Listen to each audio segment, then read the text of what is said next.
Hello everyone, we are reading the chapter 2 of Geography for class 9th and the name of the chapter is The Major Physical Divisions of India। और इसमें हम अभी तक Himalayan mountains के बारे में read कर चुके हैं। उसके बाद नदर्न प्लेन्स हमने शुरू किया था और नदर्न प्लेन्स में हमने देखा था कि नदर्न प्लेन्स जो है वो मेनली 3 सेक्शंस में डिवाइडेड हैं। फर्स्ट है Punjab plains, then Ganga plains और सबसे ईस्टर्न जो पार्ट में है वो है ब्रह्मपुत्रा प्लेन्स।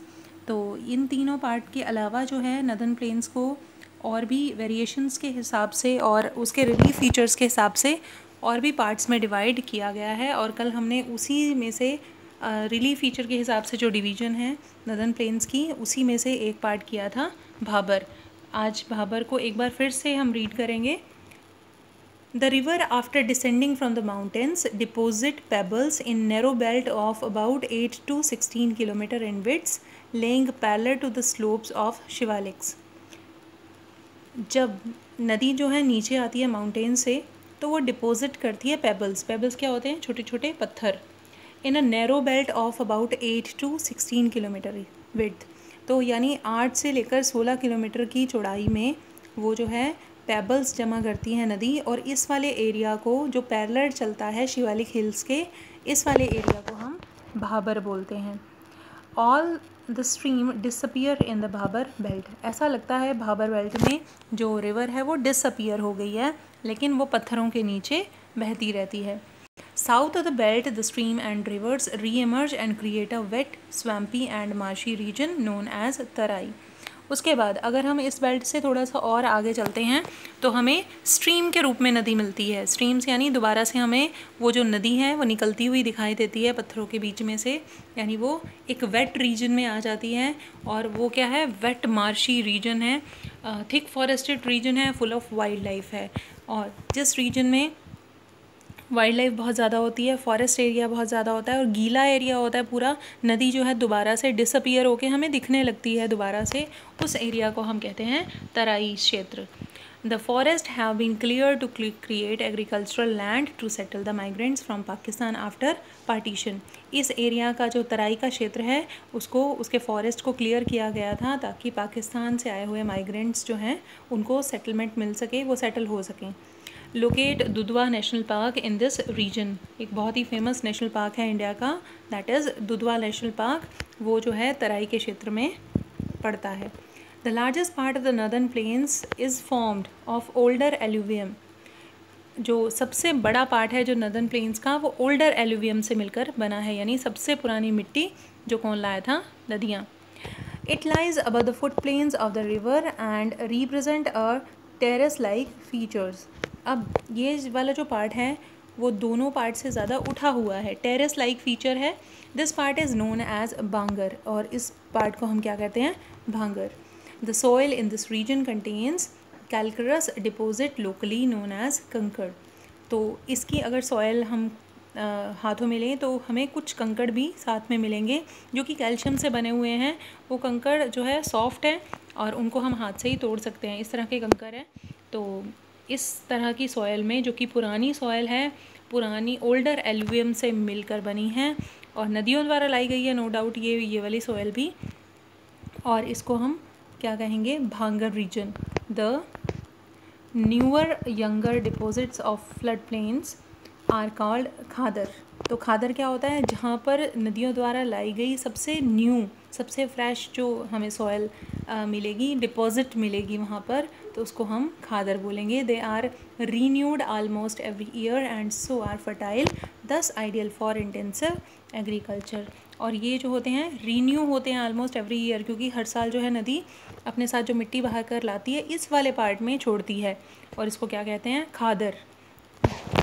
तो खाद यानी फर्टाइल, और ये वाली मिट्टी भी बहुत फर्टाइल होती है, इंटेंसिव फॉर एग्रीकल्चर, तो बहुत ही अच्छी होती है खेती के लिए।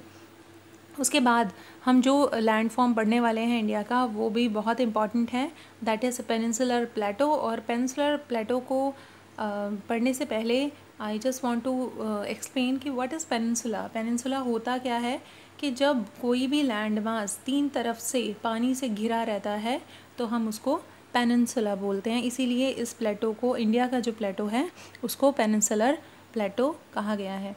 The peninsular Plato is a tabled composed of old crystalline igneous and metamorphic rocks. तो पेनिनसुलर प्लेटो जो है टेबल्ड लैंड है। सबसे पहले टेबल्ड लैंड क्या होता है कि नीचे से सरफेस जो है अगर प्लेन हो और ऊपर से उसका कुछ सिरा जो है ज़मीन का वो ऊपर उठ जाए तो उसको हम टेबल लैंड कहते हैं, क्योंकि ये टेबल की तरह होती है। टेबल जैसे ज़मीन से ऊपर होती है और ऊपर से फ्लैट होती है, तो उसको हम पेनिनसुलर प्लेटो की लैंड कहेंगे, table land.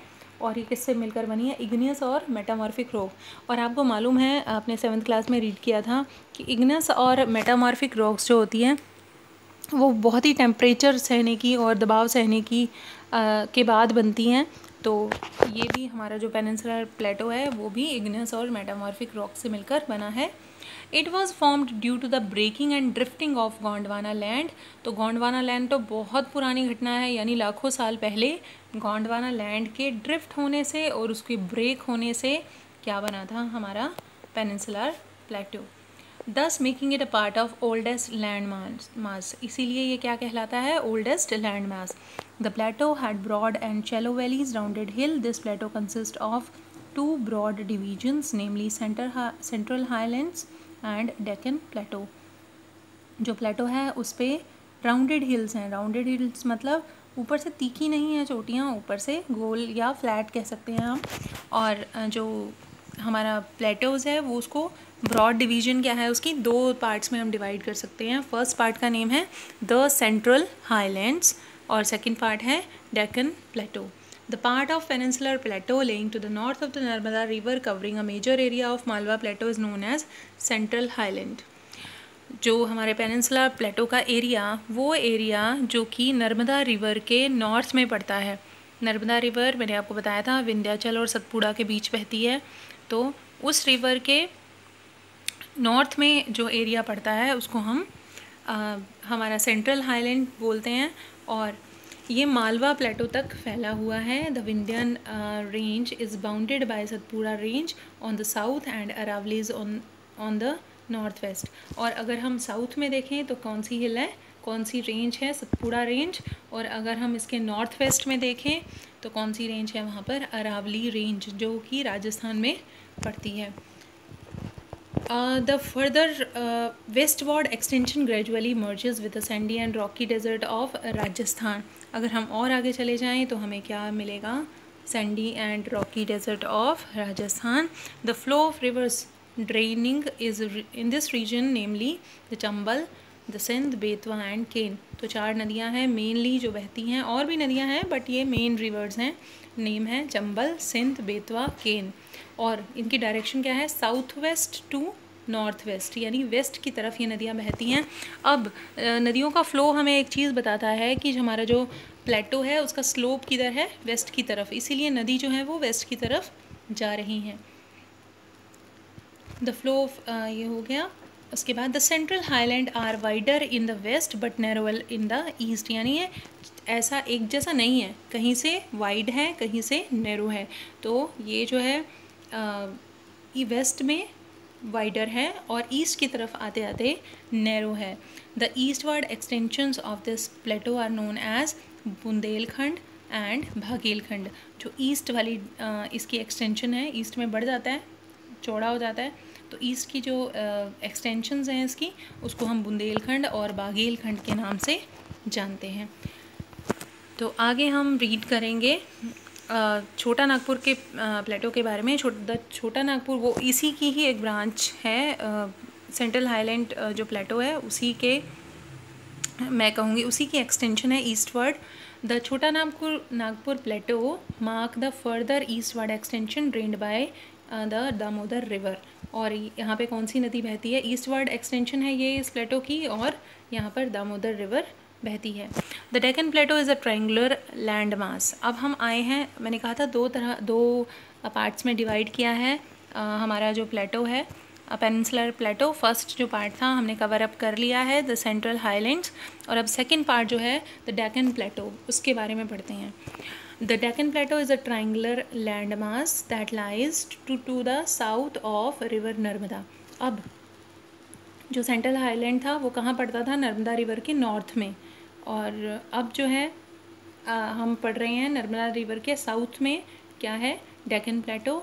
The Satpura range flanks its broad base in the north की तरफ इसका जो बेस है वो ब्रॉड है और उसको कौन कवर अप करता है, Satpura range. While the Mahadev, the Kaimur hills, the Maikal range from is eastern extension, और इसके ईस्ट की जो बाउंड्री है वो कौन सी हिल्स बनाती हैं, the Mahadev, Kaimur hills and Maikal hills. Locate these hills and the ranges in the physical map of India. The Deccan is higher in the west and slope gently eastward. अब इसका भी स्लोप जो है वो सेम जैसे सेंट्रल हाईलैंड का slope था east की तरफ, डेक्कन प्लेटो का भी स्लोप क्या है, ईस्ट की तरफ है, और सारी नदियाँ डेक्कन प्लेटो में ईस्ट की तरफ बहती हैं। The extension of the plateau is very visible to the northeast, locally known as Meghalaya. अब कहते हैं इसी प्लेटो की जो एक्सटेंशन है वो मेघालय में भी देखने को मिलती है। करबी एग्लॉन्ग एक प्लेटो है वहाँ पर, उसमें भी देखने को मिलती हैं, और नॉर्थ चाचर हिल्स हैं उसमें भी देखने को मिलती हैं। लेकिन अब ये इतनी दूर कैसे चला गया ईस्ट में, क्योंकि बीच में बहुत सारी रिवर्स आ गई हैं, गंगा रिवर्स, ब्रह्मपुत्र रिवर्स, और भी बहुत सारी नदियाँ जो हैं बीच में पड़ती हैं, तो इसीलिए इसकी एक एक्सटेंशन जो है वो हमारे इंडिया के ईस्टर्न पार्ट में भी देखने को मिलती हैं। 3 prominent hill range from the west to east are Garo, Khasi and Jaintia. 3 prominent hill ranges हैं जो वहाँ के ईस्टर्न पार्ट में पड़ती हैं, उनका नाम है गारो, खासी एंड जयंतिया हिल्स।